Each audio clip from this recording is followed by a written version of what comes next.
السجدة آية شيء. أعوذ بالله من الشيطان الرجيم. بسم الله الرحمن الرحيم. أفمن كان مؤمنا كمن كان فاسقا لا يستوون. أما الذين آمنوا وعملوا الصالحات فلهم جنات المأوى نزلا بما كانوا يعملون. وأما الذين فسقوا فمأواهم النار كلما أرادوا أن يخرجوا منها أعيدوا فيها وقيل لهم ذوقوا عذاب النار الذي كنتم به تكذبون. ولنذيقنهم من العذاب الأدنى دون العذاب الأكبر لعلهم يرجعون. ومن أظلم ممن ذكر بآيات ربه ثم أعرض عنها إنا من المجرمين منتقمون. بسم الله الرحمن الرحيم. والصلاة والسلام على نبينا محمد وعلى آله وأصحابه وسلم تسليما كثيرا. سبحانك لا علم لنا إلا ما علمتنا إنك أنت العليم الحكيم. أستغفر الله الذي لا إله إلا هو الحي القيوم وأتوب إليه. اللهم انفعنا بما علمتنا وعلمنا ما ينفعنا وزدنا علما. بيه تنسويه هجرية بكلة أني كمناني أني بناني أني وورو شهر رجب من هجرية سانكالو ولون فلانا بيسونيو تاني سبناي. ميلاد النصارى كجات بافلا أني مغا أني وورو سانكالو فلو بيسونيو فنا تاني سبناي. أمبي دولة مسجد رجاق كنو. أعوذ بالله من الشيطان الرجيم. أفمن كان مؤمنا كمن كان فاسقا لا يستوون إلى آخر الآيات. يخبر تعالى عن عدله وكرمه على بنك باريا مسمين كرو تعالى لو كبو أكتلنيا أنا كبونا أنه لا يساوي في حكمه يوم القيامة من كان مؤمنا بآياته متبعا لرسله ممن كان فاسقا. كو علي على كو يوم القيامة دو علي على كيرولا مؤمن مؤمن أدار على كآيولا أتغرا على كتشيدون كو علي تو تيكي كومي فاسقي. فاشقي جوني أي خارجا عن ذات ربه مكذبا لرسله إليه. كو على تمومن كي كومي فاشقي من بورا على كنيامر كونكونو كا على كتشيدو نمنا ناما كو غالونتيغيا. كما قال تعالى كومني على يافوا يوريلا أم حسب الذين أجترحوا سيئات أن نجعلهم كالذين آمنوا وعملوا الصالحات سواء محياهم ومماتهم ساء ما يحكمون.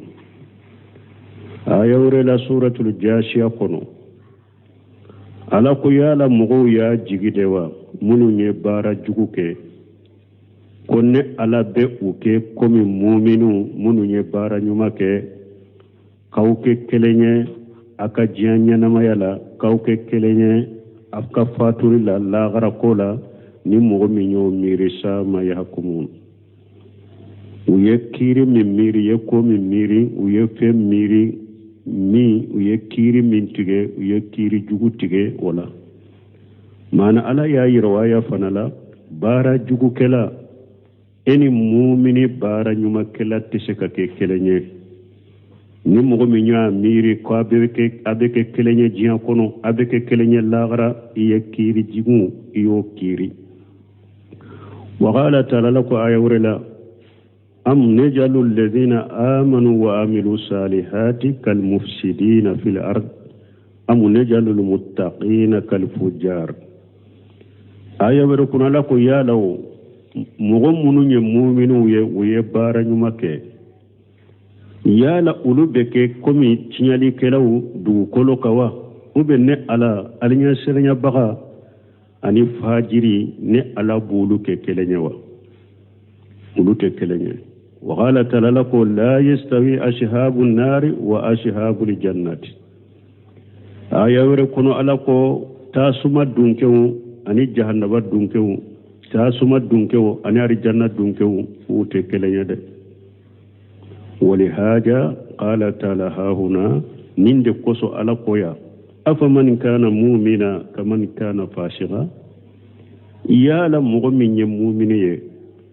وبكي كم فاسق جيا كونو مؤمن فاسق جيا كونو أتمو كلمني لا غير مؤمن فاسق أتكلني أتى أدم لا كلني تفنا jinya kono muminin fasiki damana kenyente lagara adamana kenyente ay inda allah yawmul qiyamah do donc mbalmo ninya yiranna ko hada madum te kelenya de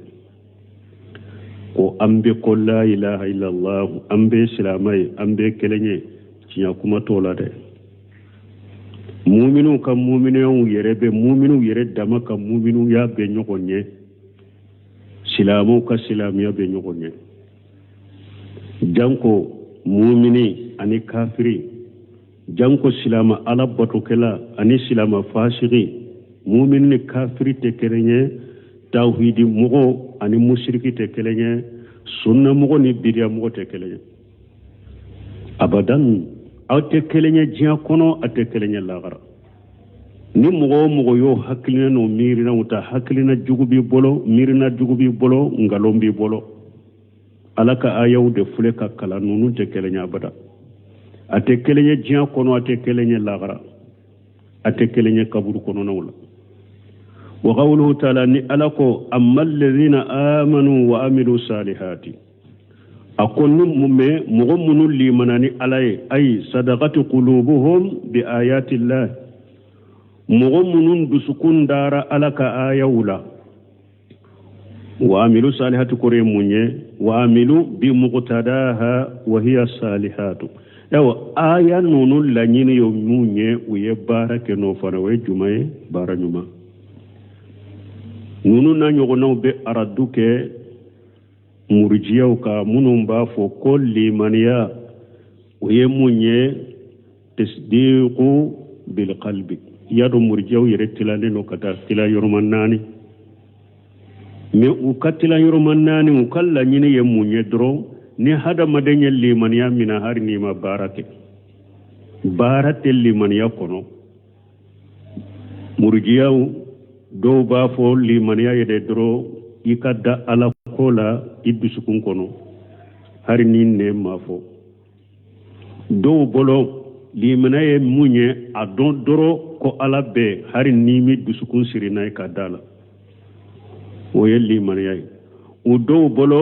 limaniya ye mun ye i nɛn k'a fɔ hari ni a ti dusukun kɔnɔ i nɛn k'a fɔ dɔrɔn ko la ilaha illallah o de ye limaniya ye nutuku bil lisani faqat murjiyaw ka kalitew de filɛ nin ye dɔw bolo dusukun dɔrɔn dɔw bolo maarufa dɔrɔn dow bolo nen ka fo hari naate dusukun kono awa dow bolo limaniya ku ka kalite nani na uba fo de ma murjiatul fuqaha abu hanifa tumbo ka do ko aboraka o yede koyin nen ka fo ka ki dusukun kono me hari ni baratala uba fo lu de ma murjiatul fuqaha minni aya bi araduka beka ala yelli man ya fode ka sagi ka bara nyuma de taka foy ka bara de ke ni ko dala alala ni ma bara nyuma ke ikalli man ya dafalente de wodi ya to hali sunna wal jamaa wulude yelli man ya do ka fo afo to nyuma na al iman qawlu bil lisani wal i'tiqad bil qalbi wal amalu bil jawarihi yajidu bi ta'ati wa yanqusu bil mashiya limaniya ninde ka foni nenye idusukun ka shiri ika barake ni ala bato abe jidi ni ala soso abe nakasi ninde to ko limaniya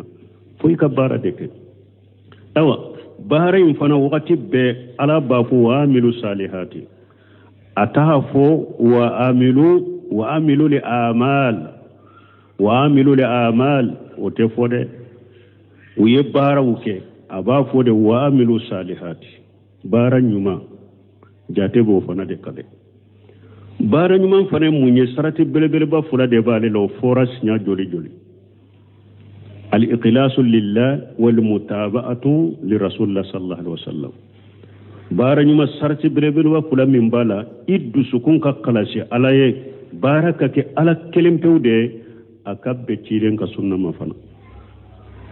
ni bara make ala kelempe gilasu maye shirku o to de ko shirku ni mutaba maye dora to ye ko bidia idonna bidia kono donc bara nyuma fo aka kalashi alaye akabbe ciren ka sunna ma uyo fana ke bo ala ko mu'minu munun kera nin chogola falahum jannatul ma'wa shigi arjanna sode be nunu arjanna somi ni mogo be siga kono ay allati fiha al mashakin wa durun wal qurafun al aliyatu arjanna somi ni souba kono duba kono souba kono so jawum fana ba kono nujula min yedunan fana ay diyafatan wa karamatan ni mu'minu baranyuma kelawu ufule ka ni arjanna somi sigi arjanna somi sorote ni nye dunan fana de ani bonya de ka bo ala fe ka kuye bima kanu ya'malun nu ka bara nyuma sababu ye bara nyuma de bes ke sababu ye ka hada madin do arjanna kono mini hada madin do na arjanna kono palashu be tar arjanna kono ni bara ka nyuma ya anuka caya anuka dusun kalasi hakede mana bebe do arjanna kono ni ka bara sababu de me palashu beta arjanna kono ni ka bara keta hakede donc wode ya to ciden ko lanye de gulan ahadukum li jannata bi amalihi ciden ko mo shite awla ni be she ka do arjanna kono ni ka bara mo shika bara te sekila do arjanna kono ciden yo fo hadisa sahalen kono shebo ko wala anta ya rasulullah uko hari alaka cide ako wala ana illa yatakhammadani allah bi rahmati minhu wa fadli ako hari ne yere ka bara te sekila do arjanna kono fonni alaya aka fasamantiya na kan nema na ya shirin na kin sutura na hay sinu hari ne ka bara te sekila do arjanna kono yala o hadisa anine aya be faranyo kon ka cogodi ala fule ka foya ko mu'minu baranyuma kelawu ko ewa arjanna buye sigi arjanna so buye nu ka bara sababu ye donc doni ke baw yo faranyo kon ka kidenya hadisa min fon lanye de qula ahadukumul jannata bi amalihi bawu iwadiya hadisa ka bawu iwadiya mana mugo shika bara nyuma te sekari janna sayiye kila do akono kati ko mi yar janna sadi mugo shika bara te se ko soro bo mimbe aya kono bima kuntum ta'malun ba'u sababiyya bawu min do sababu mun do mana ave do arjanna kono udona arjanna kono nu ka bara sababu ye ika bara be se ka sababu ala ba ka fasamantana ka nema faraka kido me yere ka bara te se kila do arjanna kono o be hadisa do nati ko ceedo ala ka jondo ye bara nyuma chama ke qiyama kene ka ala kon ka jon nki do arjanna kono ni ka bara keta wude ube nki do arjanna kono nin kan nema nin ka fasamantade akonti ga lando arjanna kono nin ka bara nyuma we awa ko malike ma ne nya kise fula min dama na tumbe yele ke nu ye jia kono aye nya fula nema ana ka bara nyuma pese ale ka bara nyuma mashe ka nya fula nema yere pese folo akon jo akera chokodi akon do ikari janna kono ni ka fasamantai ani ka nema donc bima kuntum ta'maluna ubedo arjanna kono ka bara sababu alako wa amma alladhina fasaqu ay qaraju an tati min mughmunun fasigiran nu bora alaka nyamar kawun kono fama wa humun nar uluka sigiyure jahannaba tasumade fashigu munun bora alaka nyamar kawun kono uluka sigiyure jahannaba tasumade kullama aradu an yakhruju minha uidu fiha wakati nu yalla nyinu ku be bo tasuma kono malika ubu sagi kado yalla man ban ko ambe yekelenye o te nyogon nege kumay mimbe arjanna nemalen kono te ani mogo mi ebe jahannaba kono ibake kajani hari ni yalla nyinu ku be bo malika ube nege berew ke ki goshiki sagi kado arjanna kono nunu nyekelenye je taybu jahannaba kono est-ce que nunu nyekelenye nunu te kelenye ka qawlihi nimbekum alaka kuma kullama aradu an yakhruju minha min qammi uidu fiha alako wakati be jahannaba qammi min kono jahannaba kono nu yalla nyin ku be bobu saka kono qala fudayl ibn iyad ko wallahi inna li ayd la mawsuqatu wa inna li arjula la muqayyadatu ako wallahi jahannaba dew u bolo usiri lende do u shewun ne jologo de bu shewunna wa inna allahaba la yarfa'uhum wal malaikatu taqmawhum mana fudel ibn yadi abe kuma yaira ni ala ko wakati nu ya la nyini kube bo jahannaba kono u bu sage kado jahannaba kono ate kuma jahannaba dew nyere ba fe ka bode ay ako jahannaba don ako wallahi bolo sirilende do nega jologo de bu sena bo chogotu bolo ne nimboli e munye ta suma de buta ta suma mene wode be jahannaba don ta fo abake kome aku bo kenema malika ube nega bereke ku sage kado ku gosi kado wa khila lahum bafu mafana ذوقوا أجاب النار الذي كنتم به تكذبون أي جهنم تاسما أي جنگا كتا نene ni atumbe galon tigeli min keni nin tasuma wo sababu lade ay nin tasuma jahannam tasuma aya nene aya ka janga kata nene ay yuqalu lahum jalika taqri'an wa tawbiqa ubennin fuye ku dusukun cinyade ani kullu goshinai wa qawluhu ni alakum ولا نوجقنهم من العذاب الأدنى دون العذاب الأكبر ala ko nin fashiga nunu munun bora ala kan nyamar kan kono ne ala bolla nene janga kata fitinin ma folo janga kata banye ne ala bolla nene janga kata fitinin la folo janga kata bayinye qala adadu min al ulama doni ka bagajata udoko يعني بالأجاب الأدنى مسائب الدنيا وأسقامها وآفاتها دوكو جانغا كتفتني نجمعي كو جنيا مشبا منمبو سرو أني بنا منمبو سرو أني تورا منمبو سرو جيانكونو ودي الله جابا فتني وما يهل بأهلها مما يبتلي الله به عباده ليتوبوا إليه أني من بجري ala sosolaw ka ala ka jangakata minnu bɛ jigin ala sosolaw ka ni ala b'a ka jɔnw la jarabi ni o ala ewa o jangakataw ni o ko sugu ye puru ka tuubi ka taa ala ma ko ajabale adina ye o de ye fɔlɔ an ubay ibn kab fi hajil aya aminana ka bɔ ubay ibn kab man ni aya tawsiri la wala nujiqannahum min al ajabil adina duna al ajabil akbar qala al qamaru wad duqanu qad madaya ale fana ya tawsiri mun ne ko man ka kawdo ewa kalo cili ani wadugan ani shishin qadim madaya akon nunu fulatemena mana ala ye kungo bila makan kawla ni cide nyen danga allahumma alayka bihum bishinni ka shinni yusuf ciden de laku danga nina sangelen doye makan kawsoro kungo bi mina foyti bolebe mindu fo sisi be tigayni samfelal sey inya ibe nyanami fo sisi be tigayni samfelal ce ako le ajabil adina yode ko yusoro otemena wal batisu wal lidhamu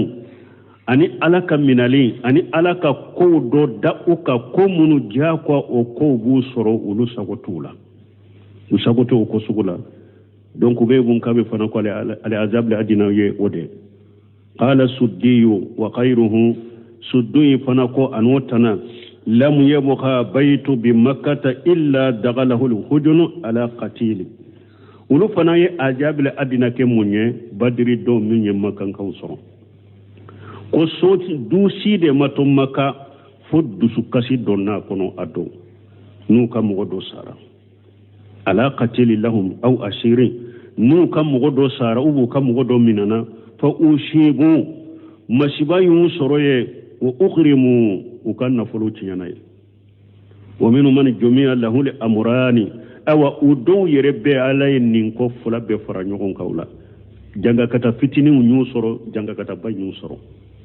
a udu be janga kata fitini nyu soro utubira janga kata bay ntuka donc ni forum makan kawé ewa do fana ni hadisa ni aya min fule ni nye ahli sunna wal jamaa aya munum bu bolo qur'ana kono min nye ka kaburu kono na la jaba sabati ni aya bula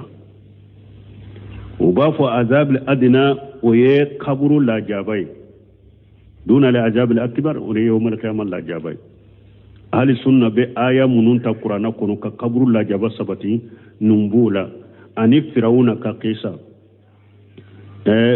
yuaraduna alaiha quduwan wa ashiyan ala yofu ayawre kuna ko firawuna na ka jama ewa depe usara utora jikono ako sogoma ubu ka jahannaba so yurula ula fela ubu ka jahannaba so ubaye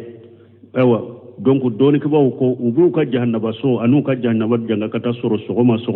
ula fe ubemme bari jago kono kaburu la jabayo aya yo wode hadisa chaman ko ni bala hadisa chaman bala ka sabati la jababe kaburu kono parce que bidia mo do fana dalento o fana la bidia jamakulu do be kaburu kal la jaba u dalenta la donc aqida wala ahli sunna wal jamaa ka aqida kono u dalen bala u abu dusukun kono abu ka aqida kono la jababe kaburu kono nema ba kono ala ka jonyuma be nema soro kaburu kono minye ala sosola wuye ala ma yafa mina la jababi soro kaburu kono o ko fala ko man ajlam akom mugo jumanye tonyali kelaye akom mugo shite tonyali kelaye mimman jukira bi ayati rabbih katame mugo ka mugo mi nuya a hakili jigi atigi alaka aya wula uya hakili jigi atigi ka alaka aya wula summa aradania o ko fi abanuma mugo shite bambantu fanana mugo min benimbo tonyalila ay la ajlama mimman jakkarahu Allah bi ayatihi wa bayyanaha lahu wa waddaha mugo shite mugo min tonyali kala kam mugo bo mugo min ni alayi hakili alaya tigi hakili jigi aka aya wula kaka aya bangaye kaka aya jeyaye summa bada dalika tarakaha wa jahadaha wa arada anha o kofe ala kelen kofe ka hakili jiga ka ayaw la ala kelen kofe ka ayaw bangaye ala kelen kofe ka ayaw jeyaye o kofe aye aya nunun toye kabba uma kutoye watanasaha kayere nyina uko ka annahu la yarifuha ka ke kome ate ala ka ayaw do donc mo cité mo min benni fana bo ewa ube nin do min nawaqid al-islam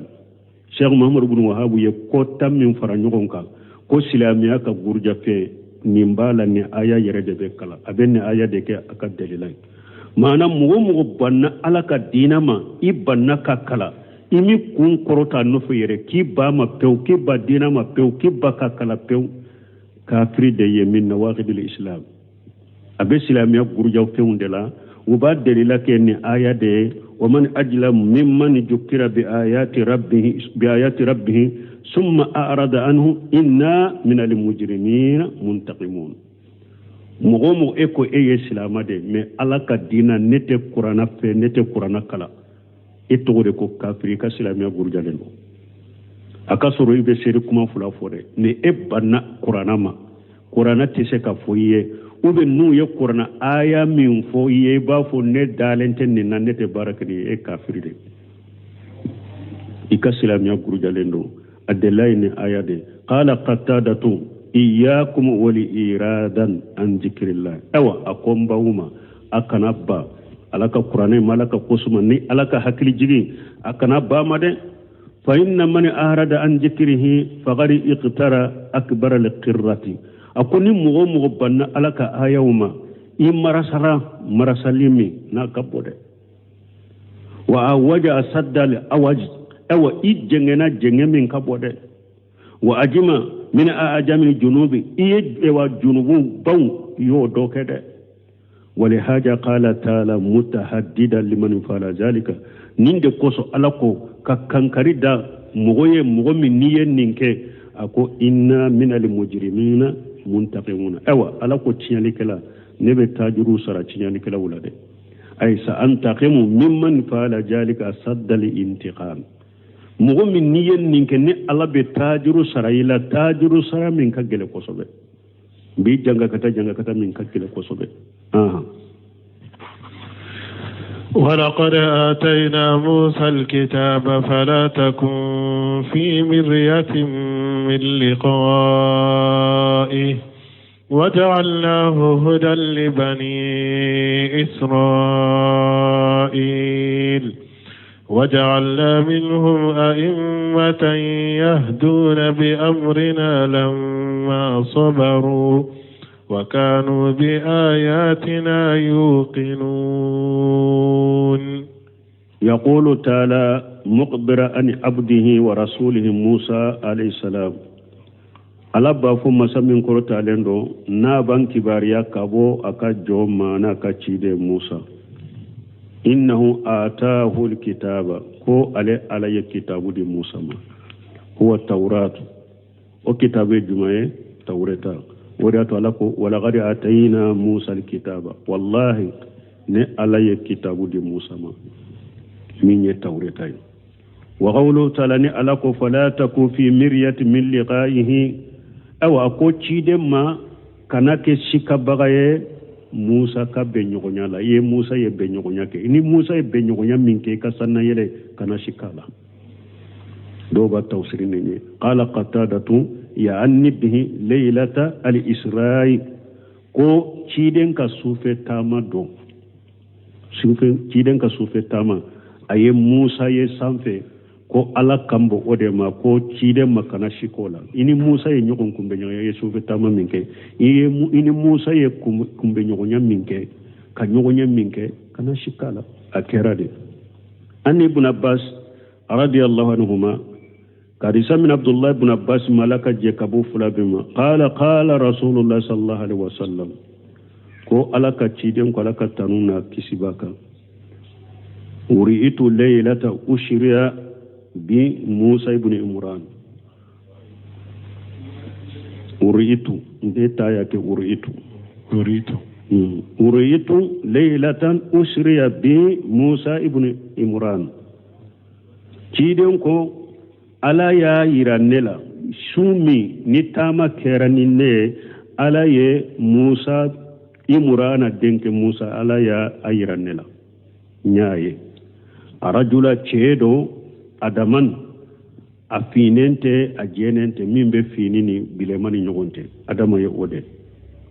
mogo finte kirikiri mogo jemante tefana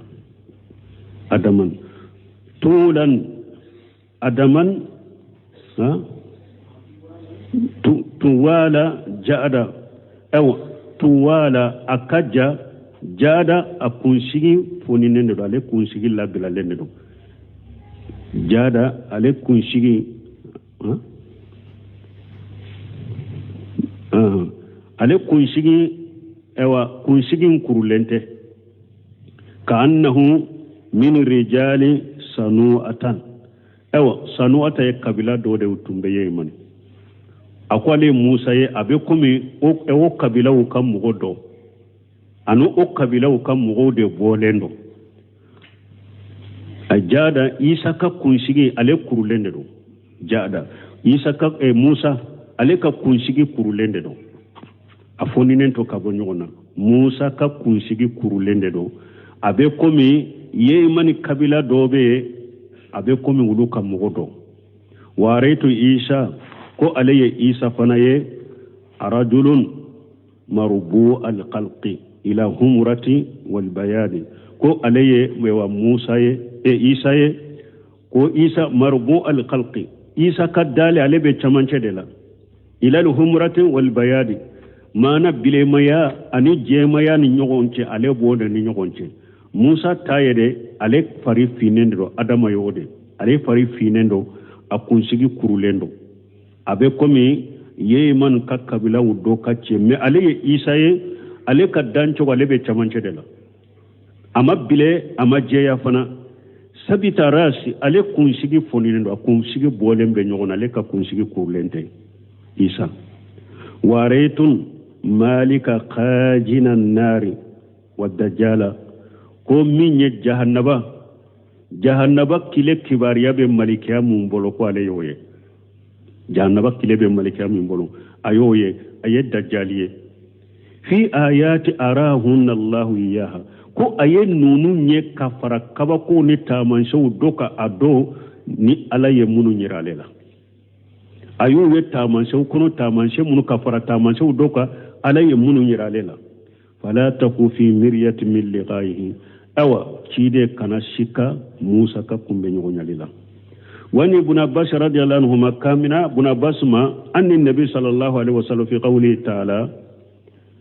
kabun nabi mama alaka taruna kisibaka alaka kumala masamin kuruk talendo wajalina huda li bani israila qala juila Musa huda li bani israila ko alaye Musa ke kanda bani israila kawye wa fi qawlihi fala taku fi miryati min liqaihi qala min liqai Musa rabbahu azza wa jalla ni nye tafsir wore kabo buna basu bolo aye ni wajalina huda li bani israila ayoke Musa tawreta te ayoke Musa bo ni nye fana fala takun fi miryati min liqaihi kana shika Musa ka kumbe nyogonyalera ko Musa ni alaye nyogon kumbe nyogonya tigi ala nyogon kumbe nyogonya kana shika wala buna basa ya foni chogola wa qawluhu ta'ala ni ala ko wajalinahu ay alkitaba me bun kasiri de wajalinahu alayya ke munye sisa kitabu tawreta buna basa tafsiri do de ayoke Musa me ibn kasir ko wajalinahu ay alkitaba alladhi atainahu Musa ala ye kitabu min di Musa ma ala ko alayo kitabu ke huda li bani israila ayo kitabu ke kandai bani israila kawye tawreta ala ye tawreta ke kandai bani israila kawye kama qala ta'ala fi suratul isra'i komini ala ko suratul isra'i kono واتينا موسى الكتاب وجعلناه هدى لبني إسرائيل ألا تتخذوا من دون وكيلا. سورة الإسراء كنو ala ko ale ala ye kitabu di Musa ma aye kitabu nke kandaye banisalankan ye allan tattaqiyu min duni wakila ko kana bisi nyogo wore mina minti alay wa qawlu ta'ala ni ala ko ni aya kono وجعلنا منهم أئمة يدعون بأمرنا لما صبروا أو ألاك وجعلنا منهم أئمة قم موسى كمغو قو علي نيمو كأولا يهدون بأمرنا نوب مغو كندنين ألاك نيامرو كني لما صبروا تمامو صبر لا وكانوا بآياتنا يوقنون أو تنبت دنكنيا نين ألاك آية وفنائي لما كانوا شابرين على أوامر الله تمامو أكيرا سبالي بغي ألاك نيامر كونكا وترك جوادره أنو نكيرا سبالي بغي كألاك بغي فيون توي وتصديق رسوله أنو نكيرا سبالي بغي كألاك تشيدون تشياتيكيا وإتباعهم فيما جاوهم به أنو نكيرا سبالي بغي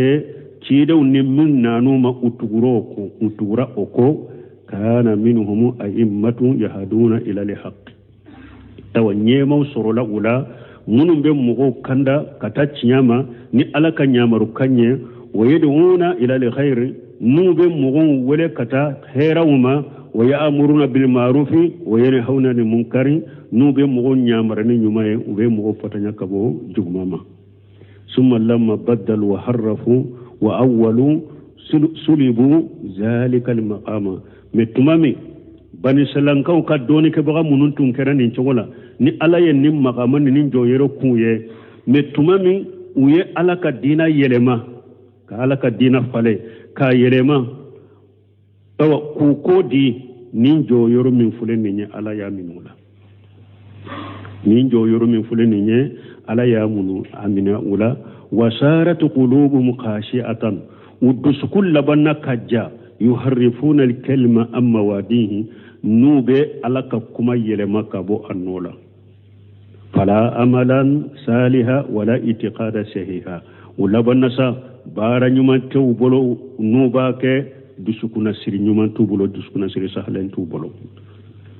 دونك بلمو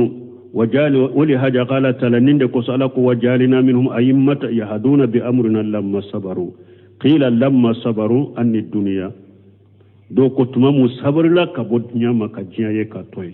qala sufyan hakaja kana haulai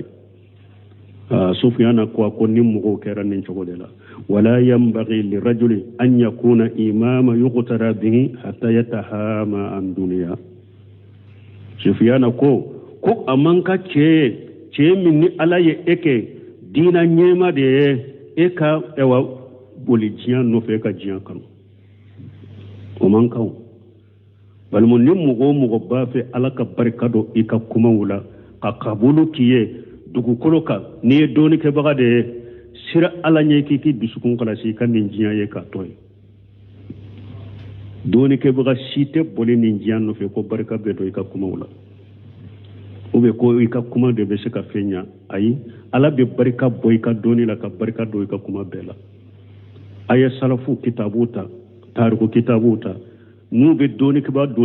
tanu kama jamu ni ala ya qabulu kai ka barka do ala ka shi barka ka mo na fanaye a shi pe jinya denye a shi ma boli jinya nyofe o ye jinya bilade ka jinya kanu bilade mbalimo wodi ato shaykhul islam bun taymiya akuni ayala wa bi sabr wal yaqin tunalu bihi imamatu fi dini tunalu bihima imamatu fi dini shaykhul islam bun taymiya ko sabali ewa alaka dinaka kamunu dina tigi tora kuma lama munun be daika tora ke wale lama munun be daika ka jinya ye ka toy ka sabali ka jiya damu ye ka toy sabali kalite sabayin ka sore bolo asabru ala tatillahi wa sabru amma shatillahi wa sabru ala aqdarillahi mulima ka sabali ka alabato ka sabali ka la soso ye ku toy ka sabali ala kan latige dimini on koro ni mugo yo ke iddan kan ni ala ko ni ala ka ayaw ni ala ka dina yo ibe dina nyema ya soro nu fulay wa bi sabr wal yaqin tunalu bihima al imamatu fi din bunteme wodefo ako sabali ani dankaniya dina nyema ya be soroni nunu fulay wala ayenni ayakala وجعلنا منهم أئمة يهدون بأمرنا لما صبروا وكانوا بآياتنا يوقنون wala mbalmawu yere ka lajjeke hari an yere be min do doni ke baga wakati mi hari ni atumbe dina cinyaka asabatilen be dina cinyaka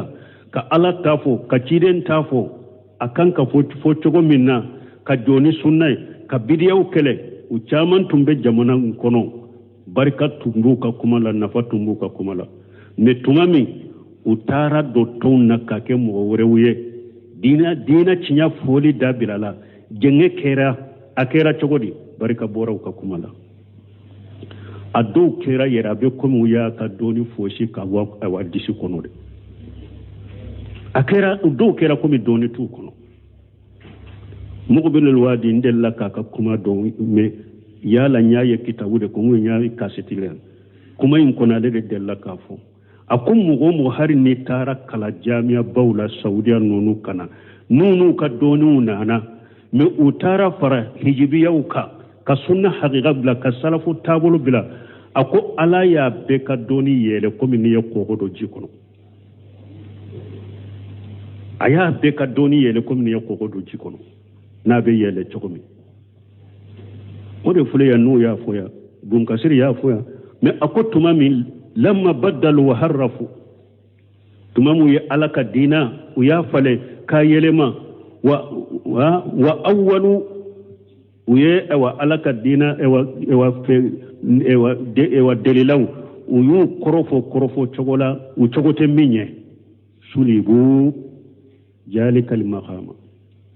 ala tunye joyoro min duma ayamina wula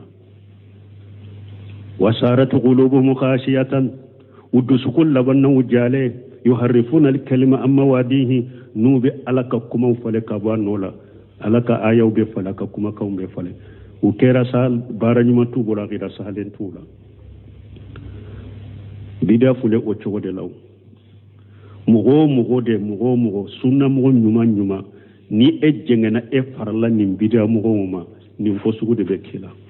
ika doni barika be bo ika kuma uten nafake ewa ibe kede sa bara nyumante akida nyumante ewa ede labanyere beke kabida mugo defa yere ka sunna mugo kele sunna mugo ni farla ni bida mugo ma inu nyagambira ima mabula imi ire mabula ki ire kulosuma ni e nyagambira ulade ko ewa nebi nyagambi ulade purun ka ke sababu en ku dawa ku wure doni ko ko bese ka kere me dande balaw ibese ka nyagambi bidiya mugola kan ne shi hakki ay ka dawa ni yere yado kan ne shi hani ka dawa ba ke ka fe nyaaye ibe nyagambala ni oye ka dawa kan ne shi hakay me ni yere yado ni nyagambi nyugona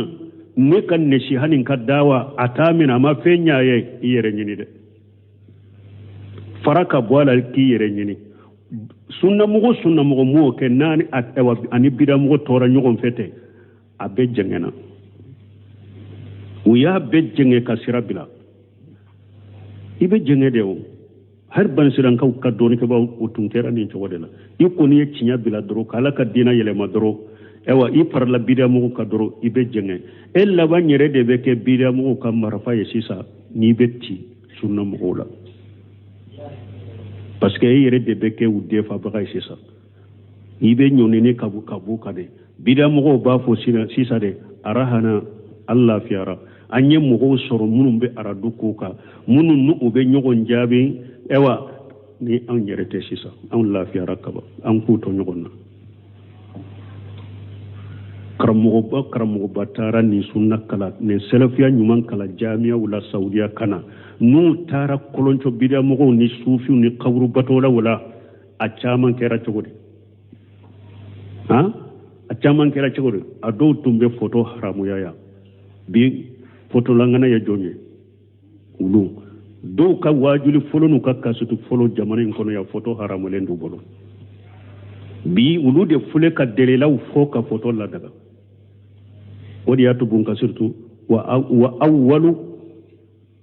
ulu de fule ka delilaw yele masisa delila munun tumbu bolo ka photo haramu ya usagira ko delilaw de yele mak ka photo la daga balimo delilaw mun tumbu bolo muso ka wajilu ke cewu cela muso ka wajuli ke arjo sowla haramuro ate be o della kelon do fule ku yelema ka muso ka wajuli da daga walli cew cela della munun tumbu bolo fama ka marashike fama kontrola haramudo ate be atanka sunna kuno antaka dina kuno anka sunna nanka dina yede anka duwuke fama yede nambe konnan jiya kay anka ta sigarede anka na shigi ka borto ka lebu delila munun tumbu bolo ola ko haramuya o delawde nana yelemo bolo ko adagara anka bo fama ko ninyede min babila amru bil ma'ruf wa nahy anil munkar on ninyede ka nyamara ni nyuma ko fatanya ka bo jugmama wa iddu lahum ma stata'tum min quwwati wa min ribatil khayl wa yawde tarafo kamara shula daga ya wa man ara minkum munkar falyughayyir bi yadihi balima alakan sabati da alakan sabati dina cinyaka nim mu go mu nin jama kulun bidam go nima mabola yoyi mako salenye oyi mako salenye mu go side ma ke sunna mu go ramene nu mu jenge kabida mo nyagami nyoya ete fendo ka sarafu bo sarafu be sira fenye gansade sarafu sira na bida mo nyagami nyona na gansade nko bahari ko bida mo be ko mi buntani de bari bahari ko bida mo be ko mi buntani de buntani ba yere de go cencen koro ka yere dogo cencen koro ka kalato kenema a fere la doro yiso tawa bida mo je nyonya fulode na ya do fanga ba usunna mo wala ate kuma cogo soro nimba kono ka bo ka barake na to cogo soro adogolendo foite fo faw yere ba fo sise anyen ni soro anyen ni nyelemo me dongo do na ya do ko sisa la halabe cogo min nonowa enne nonu soro kabaw kuma min be na mbese ka fo min bi kono mbese ka ba be bo ka be dakeneka ababe dakeneka obe hada madon o ma she misali ya mawo obe hada madon nya dela anka firki anka jamana kono o ye keneka ko de ni mugo nya bala uyu yere dogo ku yere moso har nu be fi ngo fenke ube bawde nya maria ko anunjuru bawde bolo na ya ke chogome allah banna chogodi tumamu yado ye fanga soro be se ku ka ko bila keneka ku bange ufulala doni kuma ube fo kuma udobe bo da ka sunna mo tu dama ku tu dama siralen tumbe sunna mo ma fo ka tu sa tunte se ko kuma ufo ubake ka kewale udoke sunna mo nyuma munun temena ya numa kolonchula uma surnya ko kewale uke no ube fule ka kene ka bi munya ke jenjonji ewa ha jenjugu uye jenjugu ya minkede ka fara nyonya minkede ode yu jafari ko bu fule kene ka bi ala yalla jarabunu me ambe ala tangala ambe ala anyini ala fe akanti shi kan tangu ka masibama me an hakli sigile no tese sunna la fana me ni nye kankar ma dade an kana nyagambi la mo site nyagambi nono na nubu nyagambi nyokona ni ma bo uchela ni be kisi ella bambe kere ka doni barka de be boy ka kuma barka de bo hari ka dina yere kisete se ka fo sunna karamogo min ni maulidi bidia nana sunna karamogo min bese ka kutuba kala ka bi jamana kono aka dogo de kutuba betumbe ke ewa maulidi bidia ka nin jamana yin kono me sisa sunna karamogo min be ewa ni maulidi wakati na be kutuba ke maulidi ka aka dogo munyake uye je minke aye dada nan ka dada awula anyere dama kana nyogo mborto yu negani ninde anyere dama kana ambe biro kira anyere barake nyogo ye andama kana nyogo mboroto uyu dade ola me fendo be ni onana tarantie fo fambe beke o foli akanka fo kona de maulidi bidia te dina kono tarantie bidia tarantie te hari nasara yalla janko islamia abengalo abe bidia me jenyogo njugo ya kera sababu uyu dade mauludi la donc uba fe sisa fana minye 30 koni fe un fana mo ko dade ka bo fana foli la ala kan kisala kan tanga men ni sunna ban ni sunna te bide ni ede ma jona ede be bi نيدي ما جونا عرب إدي لبلا وإن تتولوا يستبدل قوم غيركم ثم لا يكون أمثالكم ni mugo ya akodi nindina chinya foli nindina chinya kelima ala ko ni mugo yi kodama na ya kodu ni ma ne ala baw fale mugo were wala kunati kaw boye mugo were kunati ulube nindina chinya fo uluteke kome awu ngona Cheikh Salu Fawjani bode fo ako an te sira ko ala ka dina labila de ako an be sira an yuda yi ana ala kana ande labila me dina komite ako an te sira ko ala be dina labila de an be sira naunde ma doni joni dina ciya akana ala kana ande labila shino dina komite labila la tajalu ta'ifatu min ummati jahirina lil haqqi لا يضرهم من خجلهم ولا من خالفهم حتى ياتي امر الله وهم ولا ذلك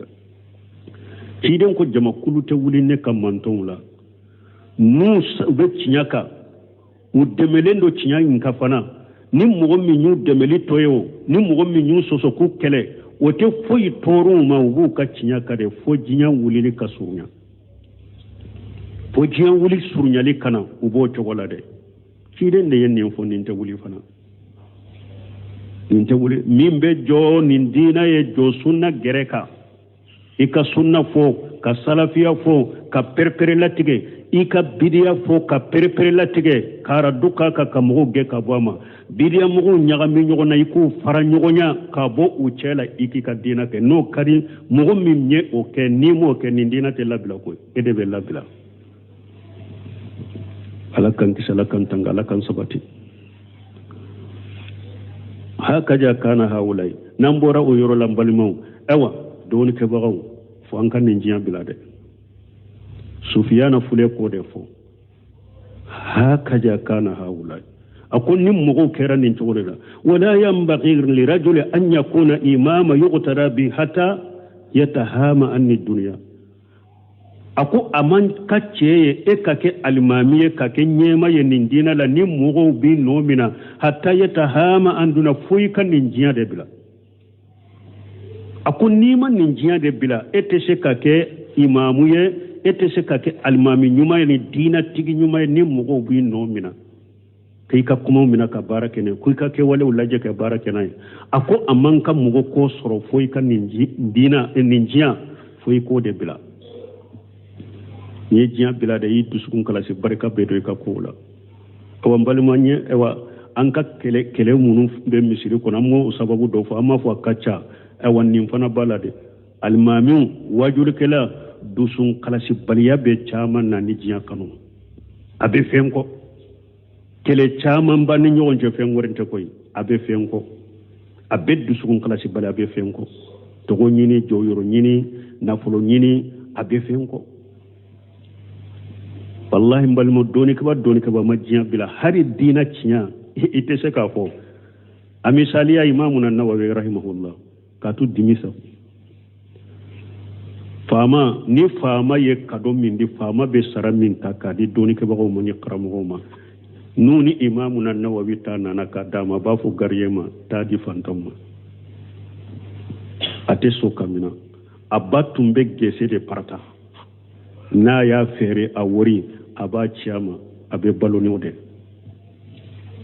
famata a tadu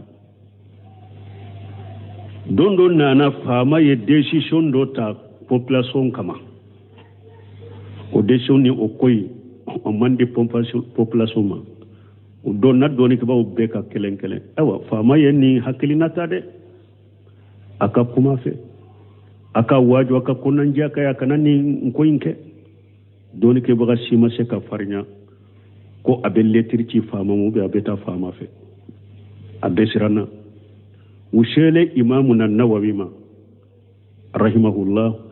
uye konye faye imamu an-Nawawi ulu tate ka fo minbar ni derisu ne fe unade aye letri sebe ka ci fama ma ka konnan jami aba kaye ka wajuli munun kaye ayu sebe letri kono fama yelle tili kala yoromi aye kuma folo min fo aka garniye muye ako aye nin ka saratige abe sara min di ma ya ka sarate balma demeli kila min be don ke ba fana deme nata kene ala ye obala de ni ya soso dongo da ba ka deme tigela ako ayen nin ka saratige gariyan jole ako nin ti ka sara indu koy ako ta do ako ba ke tugudi ako nan tara dama ba fan ka ta ji fantawu aya kumbiri kamiri atunye nyamari kamminta jamana don kama ya bila ta imamu na mankutu kala iwa sore amma fo mo kani ka wajibi nyeni de ika baloni ka wajibi ammo fo de amma fo mo kanu nyeni me doni ke ba kana ulu yakata jiyama dina nyema ufaka njiya bila de jiya kanu ba aka bila ni doni ke ba yere de kera sisa ube abiyon kono ñenni Amérique bete Espagne bete France bete kare Angleterre bete ñalara bela ni doni ke ba ahli sunna wal jamaa ne sigira ewa wajuli kanne ka kuma yenununde qur'ana te fo hadisa te fo sharafu ka kuma te fo ñenni Amérique ñenni Espagne ñenni ewa France ñenni ewa Angleterre la hawla wala quwwata illa billah aw man ka jamana to boy ambe alla de deli ka sagan ko kata dina nyumama ala ko de no ya nyembal mo wa qala wakiu aka wati wa qala wakiu ko qala sufyanu ko la budda lid-din min al-ilm aw aqul la budda dina fo doni de kasro dina la kama la budda lil jasadi min al-qubuji comme ni fari kolote se kata ewa balo ko chogomi parce que lutumbe balo buru de la fari kolote se kata balo ko chogomi dina fona te se kata doni ko chogo de la qala ba'dul ulama doni ko doko bi sabr wal yaqin tunalu al imamatu fi din an ko shekhu sira bunte me yafu doni ko doko ko sabali ani dankaniya ko obeke sababu ya hada madembe dina nyema ya soro dina nyema nan ko dina nyema ya an be mun fore ewa munun jate wasa ko karasa dina nyema we odewa ayi tauhidi ni sunna la ni mogo ka kuma mina ka barake na dina lanka dina nyema ya ninde me ni mogo min nye dina nyema ya ala tatefo chiden tatefo dina de be kari dina nyema ya de ayi matil mudillin togo de ko nyema min be mogo lafili o kote wo dina nyema min ni ale be qur'ana ni sunna de fo moye ala fahamu salafu salih o be soro ni sabali ni dankariya wali haja qala ta'ala wadato alakum masamin qur'ta lendo wala gadi atayna bani israila alkitaba alako ko bani salanka wale alaya kitabu duma wal hukma ani kodo ni kiri wan nubuwata nin nabi nyumaya warajaqnahu min at-tayyibat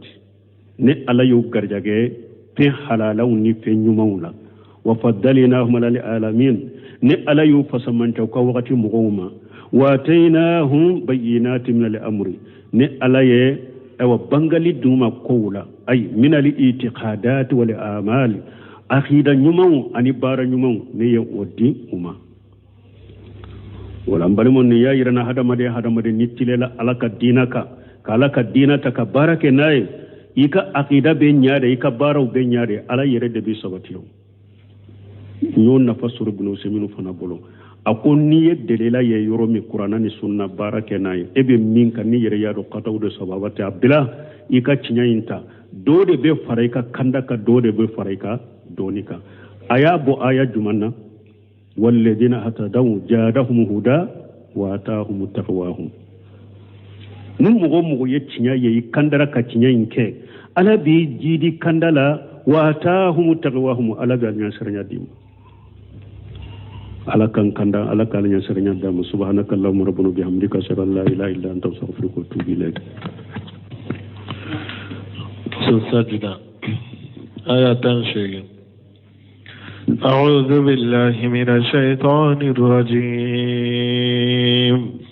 بسم الله الرحمن الرحيم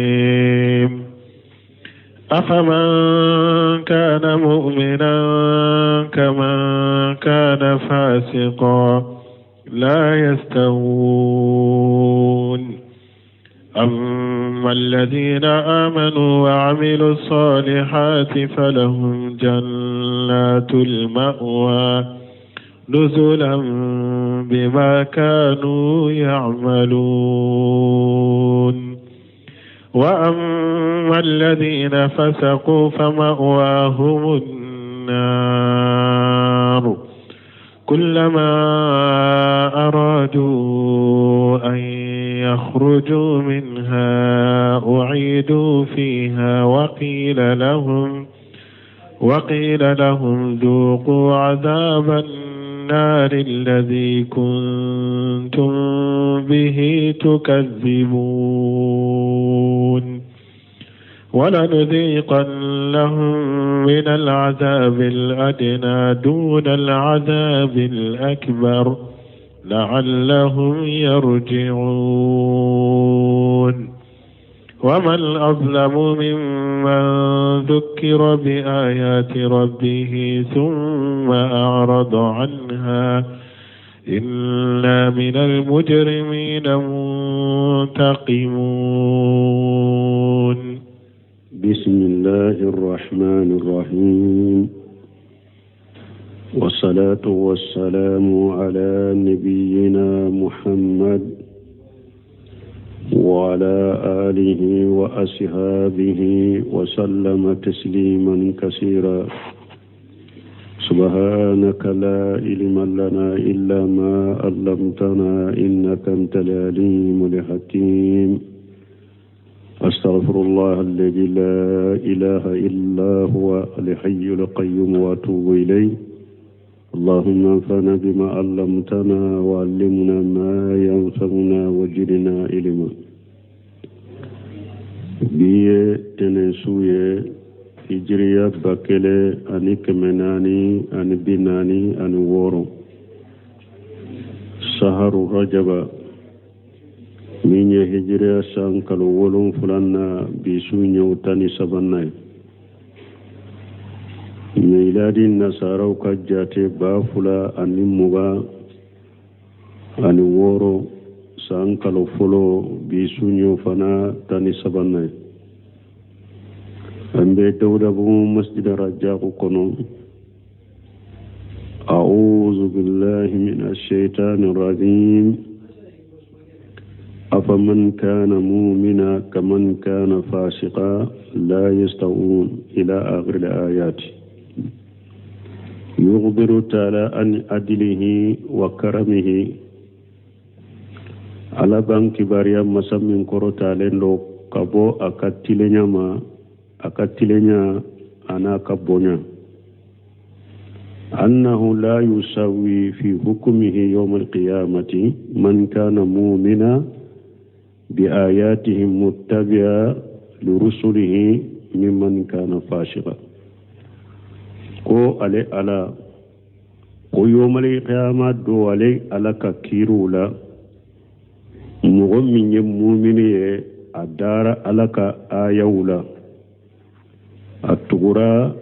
ala ka cidenw ko ale to tigi ke komi fashiri ye jonye ay qarijan an tati rabbihi mukajjiba lirusulihi ilayhi ko ale alate mu'mini ke komi fashiri min bora ala ka nyamaru kan kono ka ala ka cidenw ni min nana ma ko galontigaya kama qala ta'ala komini ala ya fo ya worela am hasibal ladina ajtarahu sayyiati